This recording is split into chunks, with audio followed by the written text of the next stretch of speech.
Nam mô Bổn Sư Thích Ca Mâu Ni Phật. Kính thưa quý vị, pháp thoại hôm nay tôi xin được chia sẻ một đôi điều mang tính cách tâm tình trong những cái suy nghĩ của tôi về cái hiện trạng của Phật giáo Việt Nam tại Hoa Kỳ, và xa hơn là trong cái viễn ảnh về lâu về dài của cái nền Phật giáo Việt Nam này. Kính thưa quý vị, nhìn vào hiện trạng sinh hoạt của Phật giáo trong các chùa chiền, tu viện, từ viện hiện nay, chúng ta có thể nhìn thấy một cái thực tế rõ ràng. Đó là chúng ta có những đoàn thể quy tụ những thiếu nhi, thiếu niên, thiếu nữ ở trong tổ chức gia đình Phật tử. Bên cạnh là hình ảnh của các em bé theo cha mẹ đến chùa. Hai nữa, đó là hình ảnh của các đạo tràng tu học, tụng kinh, niệm Phật. Và hầu hết tất cả những người tham dự các đạo tràng này, đó là các cụ già lớn tuổi, đã 60, 70. Còn lại, cả một cái thế hệ của những con người Việt Nam lớn lên ở tại cái đất nước Hoa Kỳ này, trưởng thành từ ở trong cái nền văn hóa giáo dục của cái xã hội Hoa Kỳ. Và những người đó ngày nay được trưởng thành, đang đem khả năng mình đóng góp vào trong các ngành nghề hoạt động của xã hội, thì gần như ta thấy rải rác đây đó mới có một vài người. Còn cả một cái tập thể to lớn, những con người đó hầu như vắng bóng. Ngay cả những em từng đã đi gia đình Phật tử, từng đã gắn bó với chùa chiền trong cả một thời gian lâu dài, nhưng rồi khi các em đó lớn lên, học hành ra trường, lấy vợ lấy chồng, sinh con đẻ cái, và làm việc ở trong bao nhiêu những ngành nghề, từ chính trị, kinh tế, văn hóa, xã hội, khoa học, nghiên cứu vân vân, thì những em đó gần như không còn đến chùa mà sinh hoạt nữa. Chúng ta có thể lý giải tại sao lại có một hiện trạng như thế này. Trước hết, chúng ta có thể nhìn thấy cái thế hệ đã trưởng thành và đang đóng góp vào trong các mặt sinh hoạt của xã hội đó, ở vào một cái hoàn cảnh hết sức đặc biệt. Họ không còn những người tuổi trẻ từ thuở còn thơ cho đến khi thành niên thiếu, để chỉ có những thắc mắc mà không hề bận tâm đến bao nhiêu những vấn đề khác trong cuộc sống. Nhưng họ đồng thời cũng chưa phải ở cái tuổi già để có thể chỉ biết tìm cái niềm an ủi, nguồn vui trong cuộc sống của mình ở tại chùa chiền, ở trong những cái sinh hoạt tụng kinh niệm Phật vân vân. Họ là những người đã lớn lên ở trong xã hội này, và đời sống đang đặt ra trước mắt họ biết bao nhiêu những thử thách, những vấn đề của thời đại thiệt thân, những vấn đề từ ở đến cái bản thân cuộc sống của chính họ, đến những vấn đề trong nghề nghiệp, trong tương quan của xã hội, đến những vấn đề về môi trường sinh hoạt, những vấn đề mà họ bận tâm quả thật khác biệt bao nhiêu với những vấn đề của một em bé đang còn theo cha theo mẹ. Nó cũng khác biệt bao nhiêu với những cảm quan, nhận thức của những người đã từng trưởng thành và bây giờ chỉ còn sống ở trong cái bóng xế chiều cuộc đời của mình. Cuộc sống đã đặt ra trước mắt họ biết bao nhiêu những vấn đề phức tạp. Nào vợ, nào chồng, nào con, nào cái, nào công ăn việc làm, và cả một cái xã hội đầy dậy những cái cuốn hút họ vào ở trong cái sự hưởng thụ những tiền nghi vật chất, những thành tựu của khoa học kỹ thuật. Những người đó họ đến chùa, và với cái môi trường sinh hoạt như hiện nay mà chúng ta đang thấy, họ tìm thấy cái gì ở trong một cái ngôi chùa. Họ không thấy mình thích hợp với những cái sinh hoạt của thời còn niên thiếu trong tổ chức của gia đình Phật tử. Họ cũng không cảm thấy mình thích hợp để tụng kinh, ngồi thiền, tìm vui bên câu kinh tiếng kệ như ở là các cụ già. Và rồi họ thấy mình bơ vơ lạc lõng. Họ không thấy đâu là cái môi trường thực sự để cho họ có thể học hỏi được cái gì nhằm soi sáng cho những vấn đề, những thử thách mà chính họ đang đối diện ngày nay. Thẳng hoặc họ có đến chùa, thì rồi họ cũng chỉ đến như một kẻ du khách ngoằn cảnh. Cái gốc rễ Phật giáo lâu đời của họ gần như bị cái cuộc sống làm phai mờ hoặc đã lấy mất đi rồi. Có thể họ vẫn còn ý thức đó cái gốc rễ tâm linh của mình, nhưng mà cái gốc rễ đó mờ nhạt biết bao nhiêu trước những vấn đề bức bách mà họ phải đối diện hàng ngày ở trong cuộc sống. Đối với họ mà nói, họ tới với đạo Phật, ngoài trừ một số vì tình cảm mang tính cách truyền thống từ tổ tiên ông bà, cha mẹ để lại, hoặc là tình cảm trong liên hệ với quý vị tăng ni đang sinh hoạt ở tại ngôi chùa. Còn ra, cái mà họ cần đó là đạo Phật soi sáng được gì cho họ trong những vấn đề mà họ đang đối diện. Phật Pháp sẽ giúp cho họ được gì trước những khổ đau, trước những vấn nạn mà họ đang phải loay hoay để mà đối phó. Và cái đó hầu như hiện nay các sinh hoạt trong các ngôi chùa chúng ta đã không đáp ứng được cho họ. Và vì vậy cho nên họ đành phải đi tìm câu trả lời, tìm sự soi sáng từ ở nơi những cái sinh hoạt khác, từ ở nơi những cái môi trường khác, ngoài cái môi trường sinh hoạt của Phật giáo. Thời gian 5 tháng rồi sẽ qua đi, và cũng theo với cái thời gian 5 tháng qua đi đó, mà cái gốc rễ tâm linh vốn có của họ cũng theo đó mà phai mờ, thậm chí nhiều khi mất hẳn. Ngẫm nghĩ trở lại, ta có thể thấy rõ thêm một điều, đó là không phải chỉ bởi vì hoàn cảnh thay đổi so với cái thế hệ cha ông mà bây giờ đã già cả, hoặc là so với cái thế hệ niên thiếu mà họ một thời đã từng trải qua. Không chỉ là những vấn đề bức bách của xã hội trong đời sống hàng ngày, hoặc là những lôi cuốn của một cái xã hội vật dục đẩy họ đi vào con đường xa cách với cái môi trường sinh hoạt tu tập của Phật giáo. Nhưng mà ở một mặt khác, chúng ta có thể nhìn thấy được một trong những cái vấn đề đặt ra cho chính Phật giáo, cho chính những người có trách nhiệm với Phật giáo. Đó là bởi vì chúng ta vẫn chưa vận dụng được cái tính cách tùy duyên bất biến của đạo Phật để có thể tìm ra ở nơi đó những câu trả lời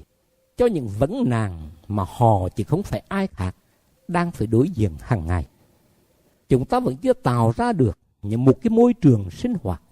để họ có thể thi thố tất cả những cái khả năng của mình, đóng góp tất cả những nhiệt huyết của mình.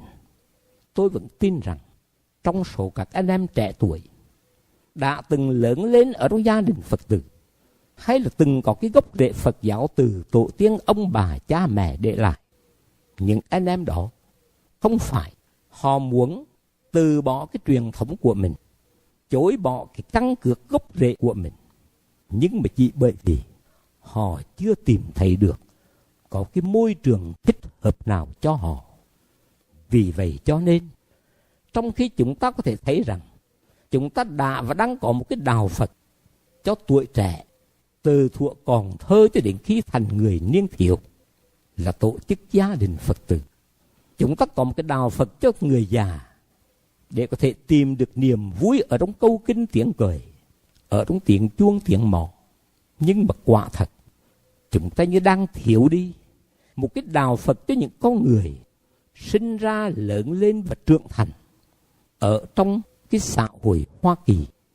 một cái xã hội văn minh, tiến bộ, khoa học kỹ thuật, nhưng mà đồng thời cũng đầy dậy những vấn đề khủng hoảng bất an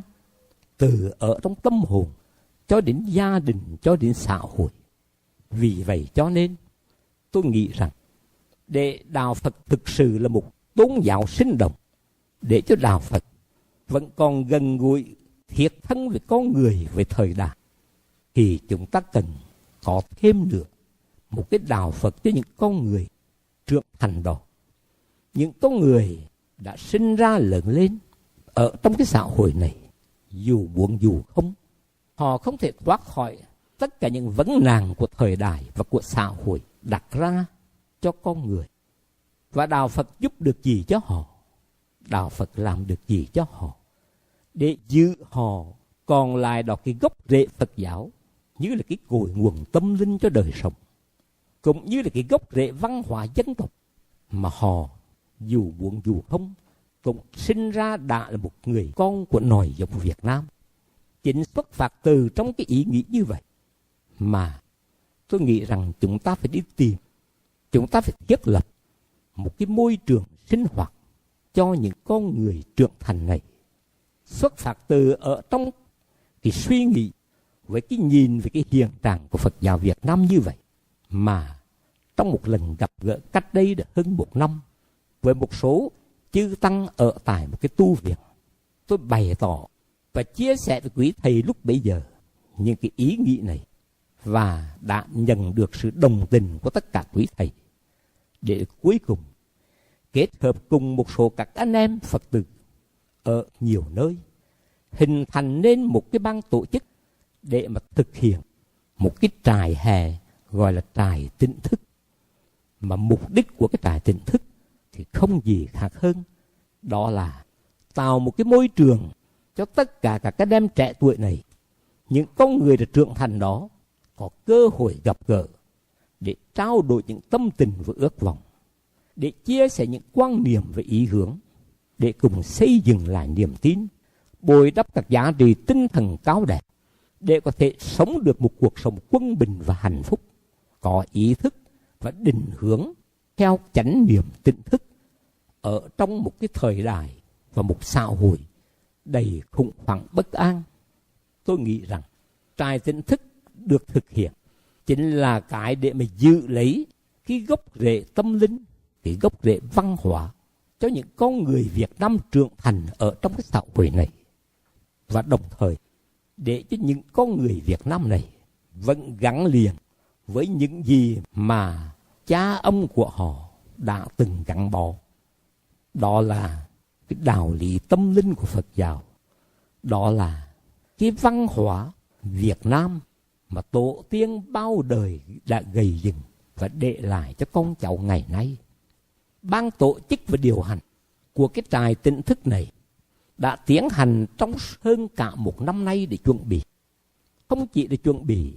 về nơi chốn, thời gian,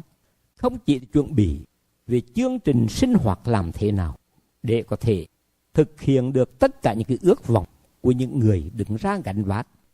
và đồng thời thích hợp với cái lớp người trưởng thành như tôi đã nói,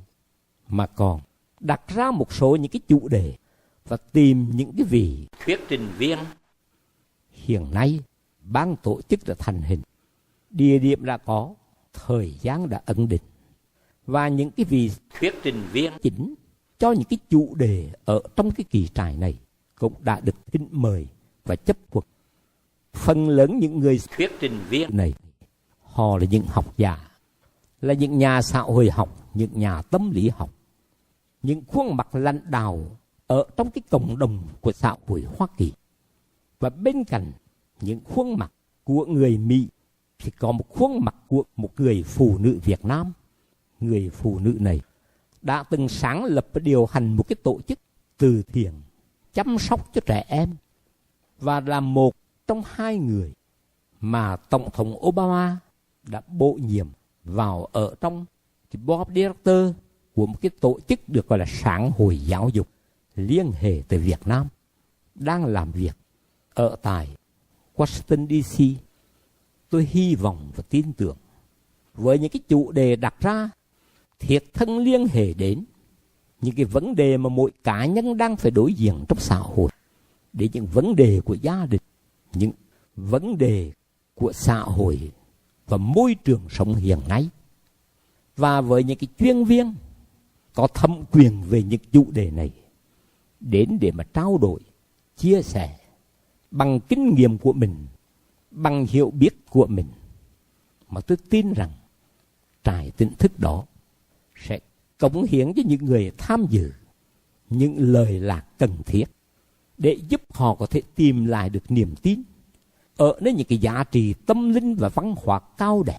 của người Phật tử Việt Nam, và đồng thời giúp họ định được cái hướng đi ở trong cuộc sống giữa một cái xã hội hết sức phức tạp như hiện nay. bên cạnh những cái chủ đề được đưa ra để trình bày và thảo luận, còn có những cái sinh hoạt thích hợp với những người lớn tuổi để làm phát triển tất cả những cái khả năng mang tính thi đua, như chèo thuyền, như leo núi, như những cái trò chơi mang tính cách giáo dục. Và đồng thời bên cạnh là những cái sinh hoạt vừa có tính cách tu tập một cách nhẹ nhàng, như thiền tập về hơi thở, hoặc là những cái bài học căn bản về thể dục, thể thao vân vân. Trại tỉnh thức đầu tiên sẽ được tổ chức từ ngày 6 cho đến ngày 9 tháng 6 năm 2013 ở tại miền Nam California.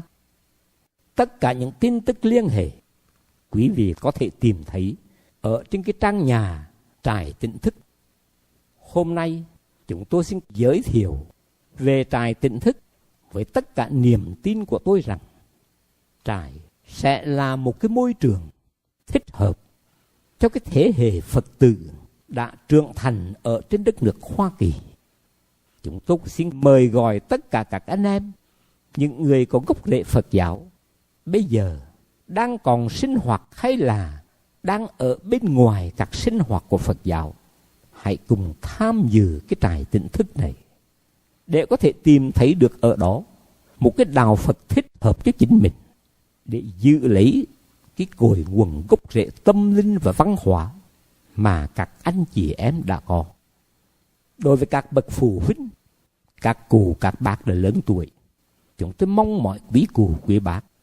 hãy khuyến khích con em của mình tham dự trại để giữ lấy cái cội nguồn gốc rễ Phật giáo và dân tộc cho chính con em của các cụ, các bác, chứ không phải ai khác hơn. Và đồng thời, đối với tất cả những ai từng hoài tâm cho cái tiền đồ của Phật giáo Việt Nam ở tại Hoa Kỳ, xin hãy bảo trợ cho trại để ban tổ chức có thể thực hiện một cái kỳ trại tốt đẹp, mở đầu cho những sinh hoạt sau này của những người trẻ tuổi Phật giáo đã trưởng thành ở trên đất nước này đấy. Xin cảm ơn tất cả quý vị. Nam mô Bổn Sư Thích Ca Mâu Ni Phật.